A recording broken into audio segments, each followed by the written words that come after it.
तो ये जो क्लॉकवाइज रूल था जो कि लास्ट लेक्चर में रह गया था, तो क्लॉकवाइज रूल जो है वो हमें सिंपल सी चीज़ के बारे में बताता है, पोल्स के बारे में बताता है। ठीक है, मान लीजिए करंट इस लूप के अंदर कुछ इस तरीके से फ्लो कर रहा है और एक बार इसकी अपोजिट डायरेक्शन में मान लेते हैं। ठीक है, तो हमें क्या पता है कि इसके अंदर कुछ इस तरीके से करंट फ्लो कर रहा होगा। तो जब करंट यूं फ्लो कर रहा है तो आपको इस कोने पे और इस कोने पे एक ऐसी लाइन खींच बना देनी है, मतलब खींच देनी है,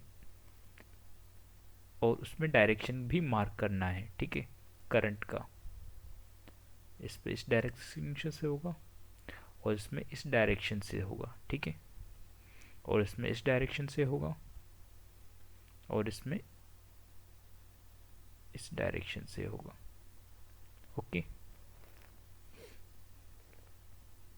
आपको जो एंड पॉइंट है डायरेक्शन का वहाँ पे पॉइंट करना है, जहाँ पर वो डायरेक्शन ख़त्म हो जा रही है। यहाँ से चालू हुआ तो वहाँ पे ख़त्म हो गई, तो ख़त्म वाले पॉइंट पे मार्क करना है। ठीक है, और जो टेल वाले पॉइंट बचे हुए हैं उनको आप फ्री हैंडेड ज्वाइन कर दीजिए कुछ इस तरीके से,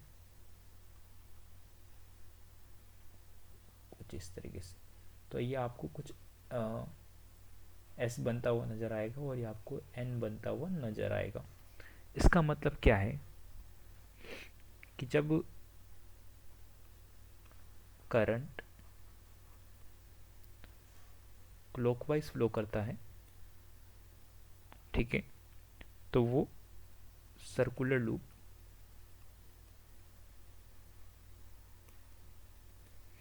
क्या बनाता है, साउथ पोल बनाता है। ठीक है,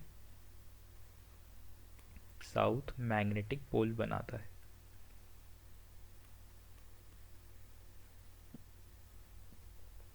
अगर करंट एंटी क्लॉकवाइज मूव करता है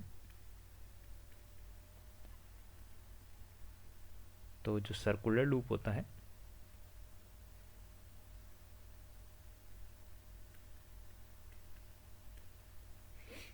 वो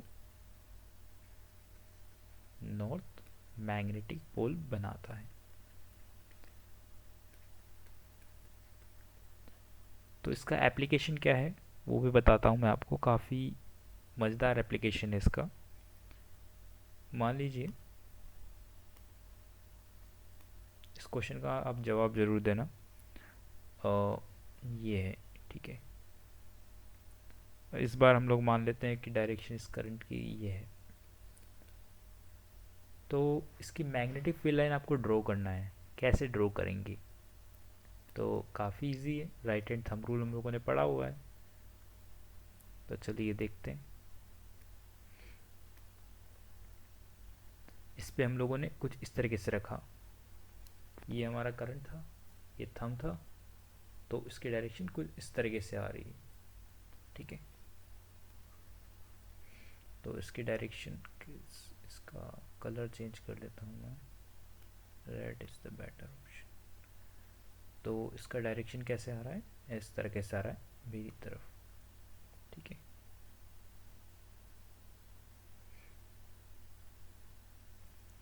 तो इस डायरेक्शन में भी देखते हैं, इसमें क्या जा रहा है, ऐसे है ऊपर की तरफ, तो ये इस तरीके से जा रहा है। आप खुद से करिए, राइट हैंड थंब रूल का यूज़ करिए, आपको खुद ब खुद पता चल जाएगा। करंट यूँ था तो इसमें यूँ जा रहा है।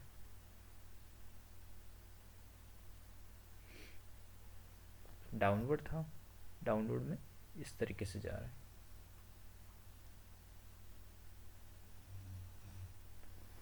ठीक है, और यहाँ पे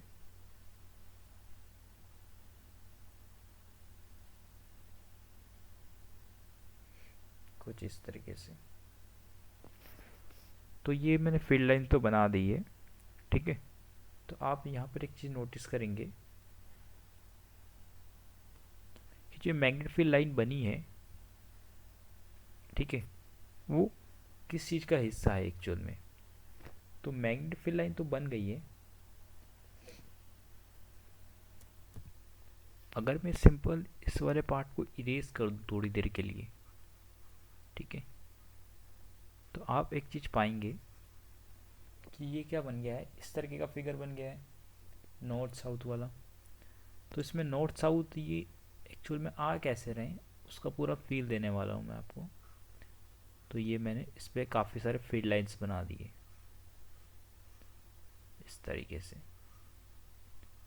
ठीक है, ये इंटरसेक्ट कभी नहीं करेंगे और क्लोज होंगे पहली चीज़ तो। ठीक है,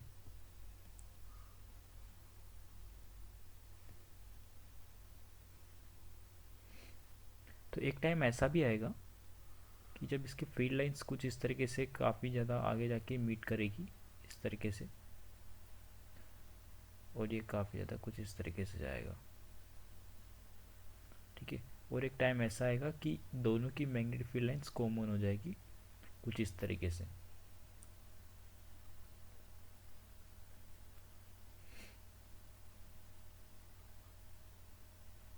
ठीक है,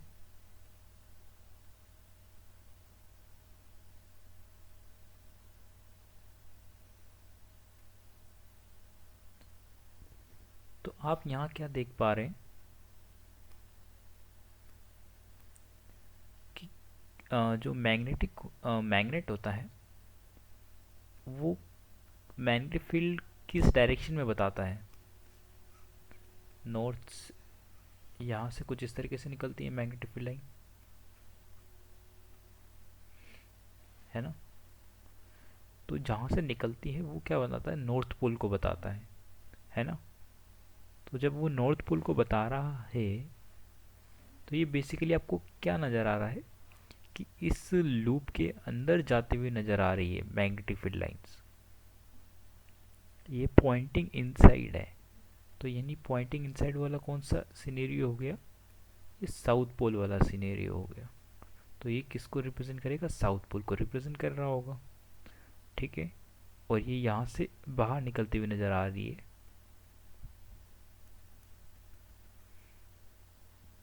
तो ये नॉर्थ पोल कहलाएगा। ठीक है,